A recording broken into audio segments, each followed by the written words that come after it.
Hi everyone, it's me, Joyce. Going to do our final critique. Before I get started, I just want to say thank you to all of you for partaking in this online class. It's been great. You guys are awesome. Every single piece that's come through, I've seen hard work on your part. I've seen hours of work on your part, and your perseverance to get through the online class, it impresses me. Every single class that when I finish it, I'm just always impressed with my online students, and especially you guys. You guys were great. And anyway, so here we go. I'm gonna turn you around here, and we're gonna do our final critique. Okay, so let's see. Let's get you in there. Okay, I'll back it up a little bit because I think it's too close.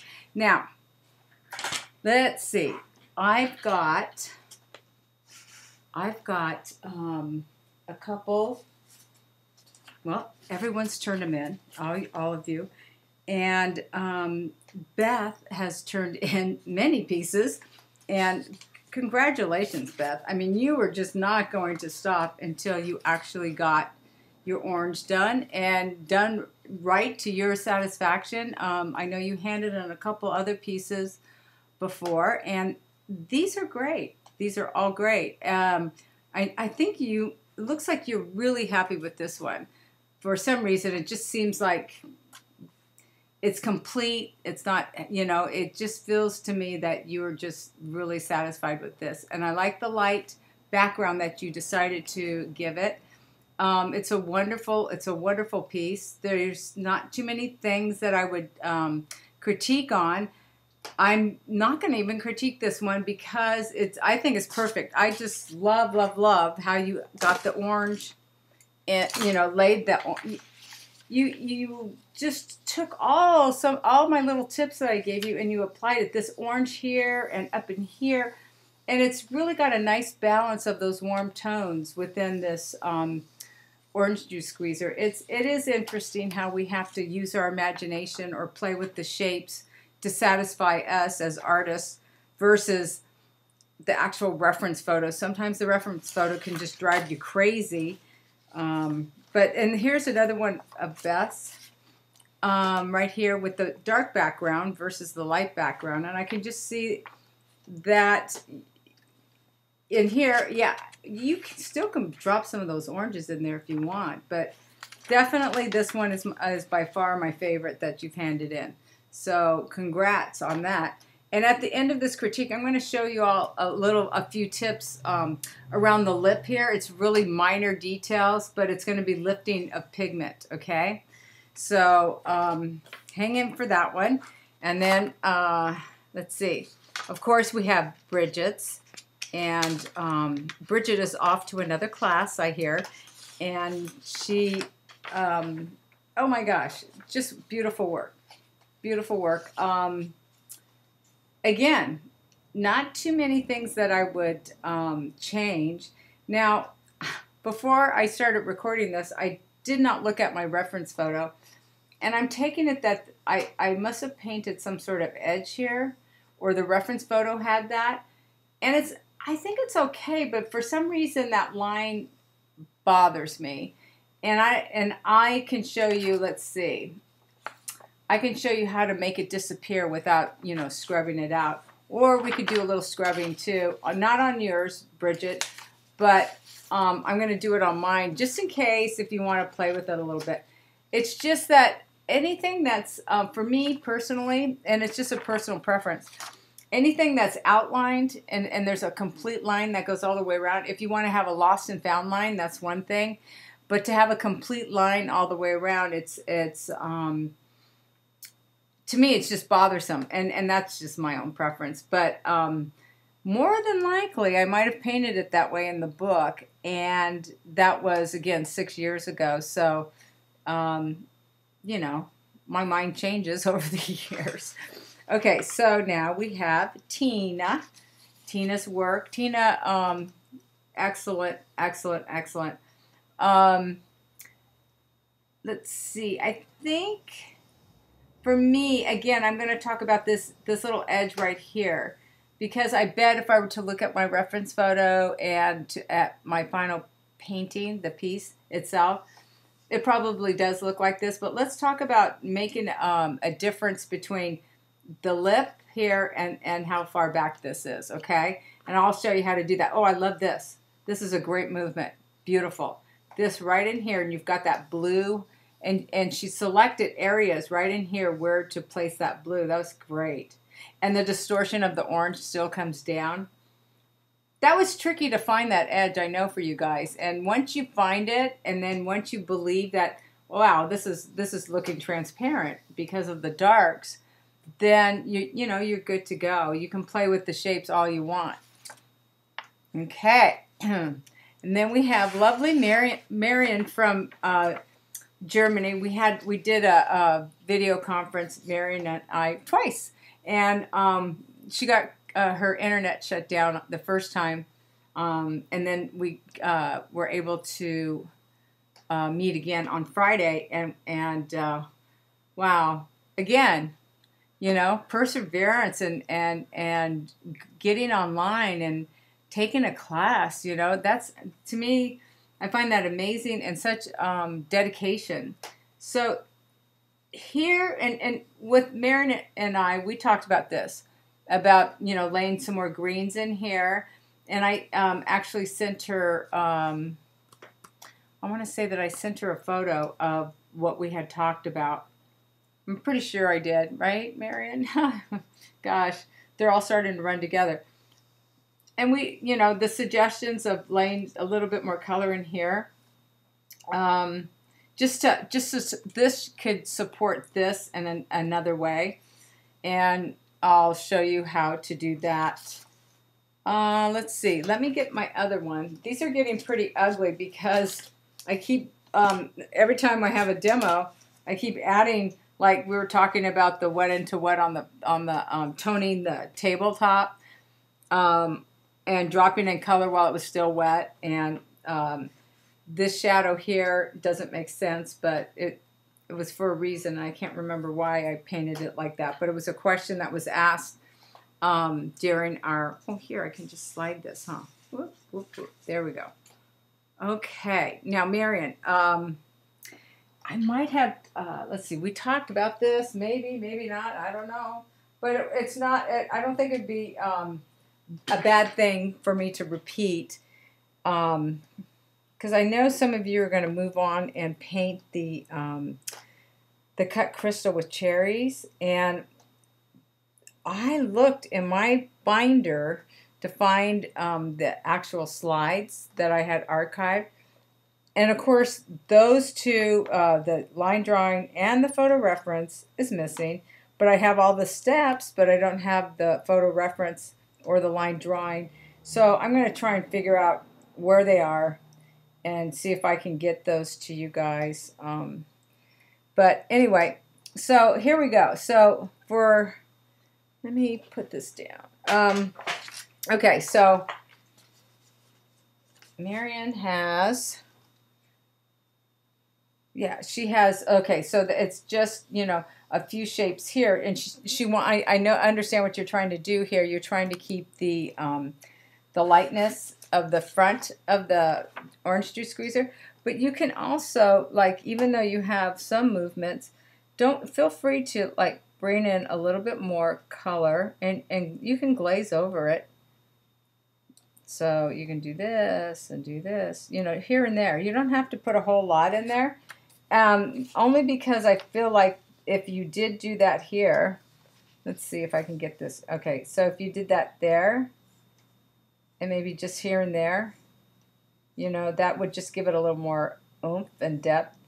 And you can actually drop a little bit here, oomph, and a little bit here. This is a warmer, it's a green gold, it's a little warmer. And then if you want, you can bring it on the other side of the lip right here. And that will distinguish this lip here and this lip here, okay? Bring that on up.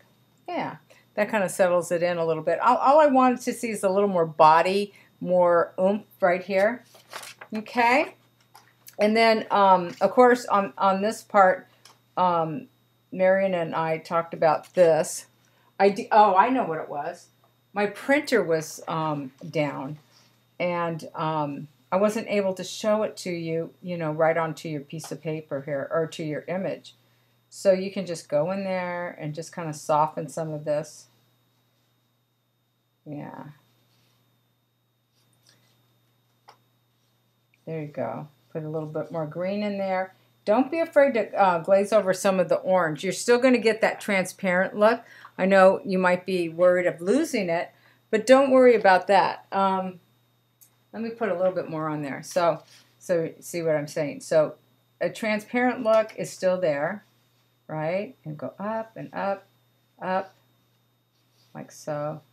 You can still leave some of the orange. You can come right under here and just glaze it all the way around, okay? So the light's hitting this funny, but there you go. So it's up to you. It's your choice. Your choice, of course. But it just adds a little bit more body up in there too, okay? And you can put it right there too, right there. A little bit more green. Okay, and that'll calm down those darker shapes. Okay. Then we have, let's see, we've done Beth, Tina, Marion, and now we're going to do Carol. Okay, Carol from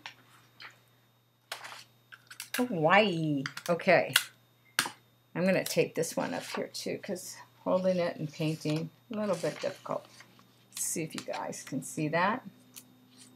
Okay.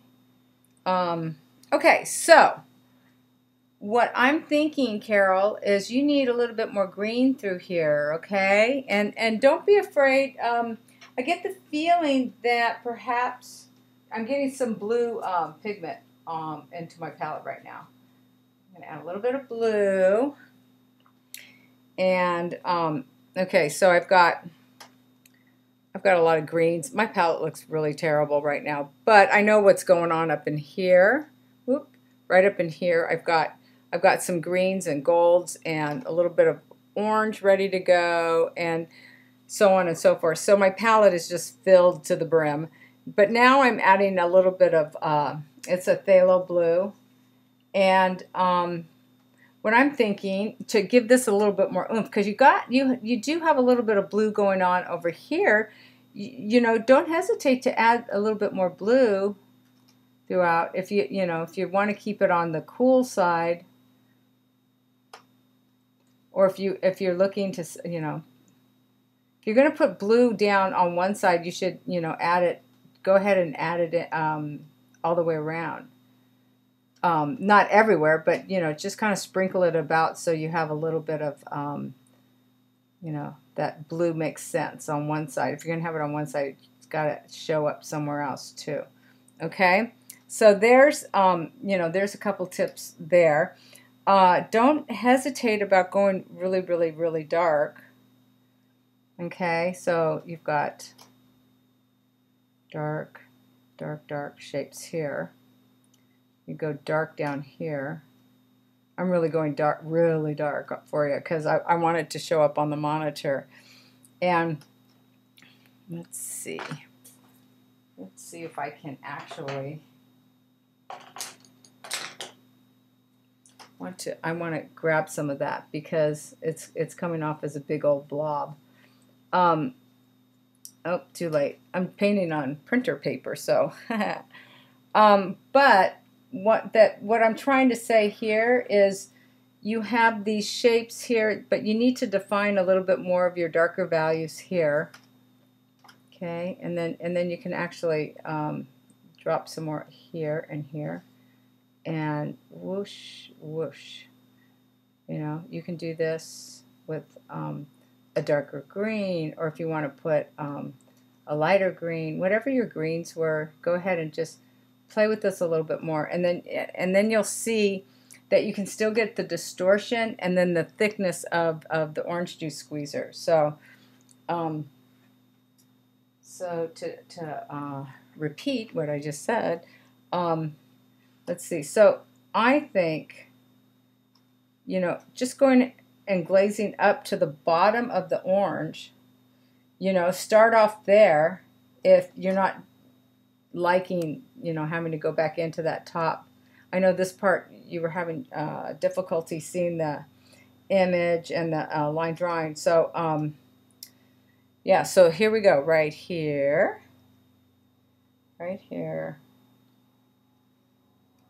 Yeah, so one of these times, one of these classes, I think it might be great to do an online class and talk about setting up your still lifes and doing some photo work with your glass.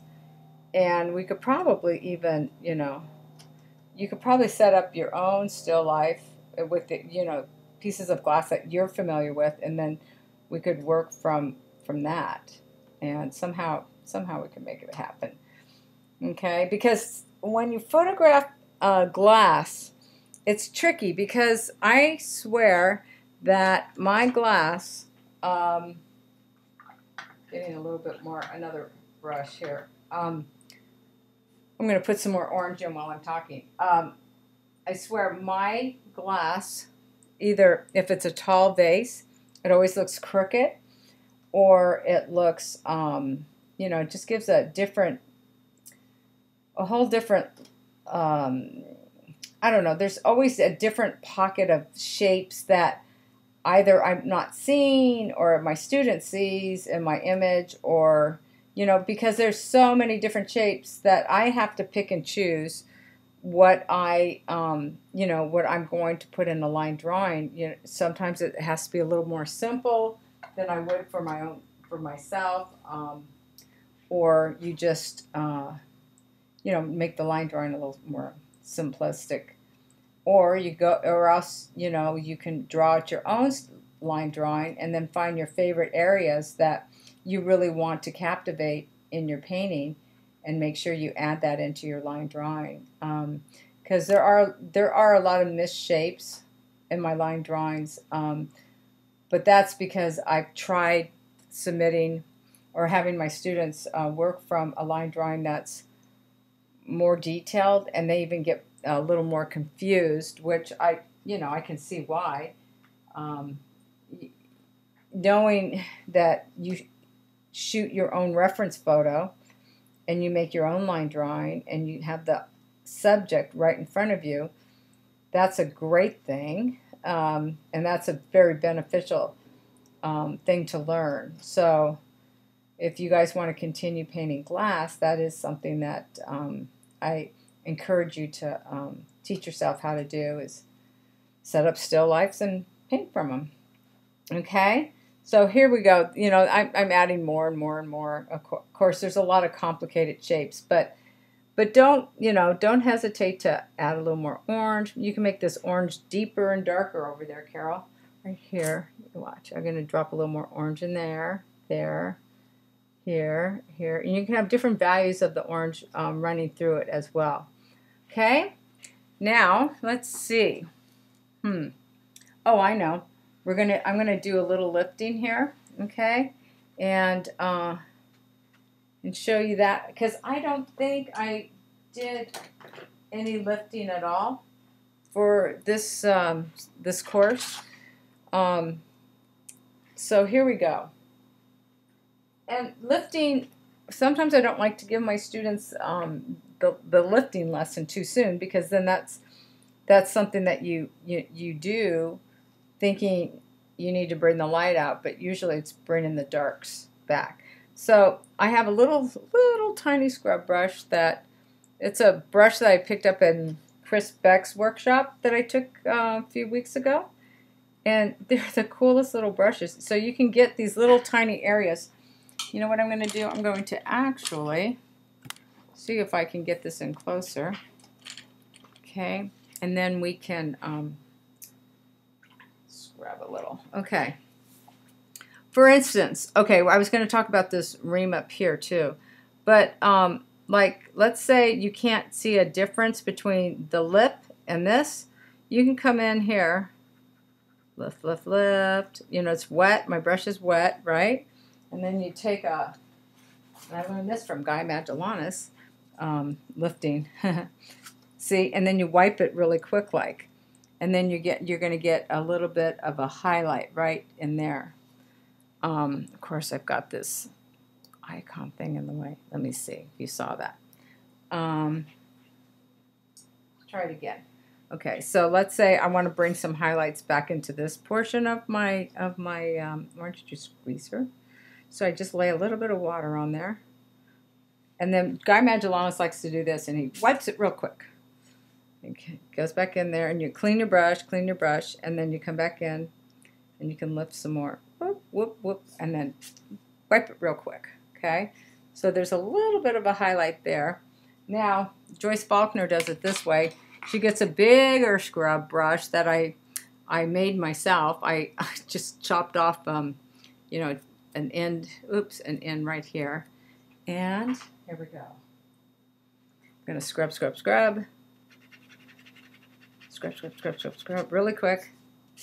And then lift it. Okay? Nice. So then you have a little highlight, you know, hitting this, that area.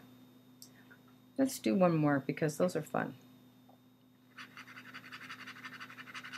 Quick, quick, quick. And then, see? And then you have a difference between the lip and then the background back there. Okay. Now, let's see. Oh, the rim right here. We talked about that. Let me go back to the this one right here, and I'm going to show you. So, for those of you, you know, this round circle, if you want to make it disappear, you could do a couple things. What I like to do is, I had when I was in art school, this teacher, he said, make it dissolve, make those dark lines dissolve. And I was one of those moments where you go, oh, I totally get what he's saying. Because with a graphite in this drawing class I had, I would draw out the dark areas and then, you know, put in my different values. And he said, you know, this is too hard of a line, it's drawing the eye. He goes, make it dissolve. And this is what he meant. He taking the pencil and you softly keep adding that dark and then go from dark to light, right? And so you have your darker ring right there, and you're going to wet up to the ring like I just did. You know, the ring is wet, and then you can actually tap, tap, tap a little bit of color next to it, and then it's no longer you know, a solid ring going all the way through here. And I bet you're saying, oh my gosh, it took me so long just to get that little bit of that rim looking right. But it's up to you. If you don't want to, if it might be just one of those things that'll come in handy later on something else. You know, you don't have to go back in. I bet you guys are tired of this orange juice squeezer. You know, and part of the ring you can keep and then dissolve it again. Okay, so those are my tips for you guys, and so take care.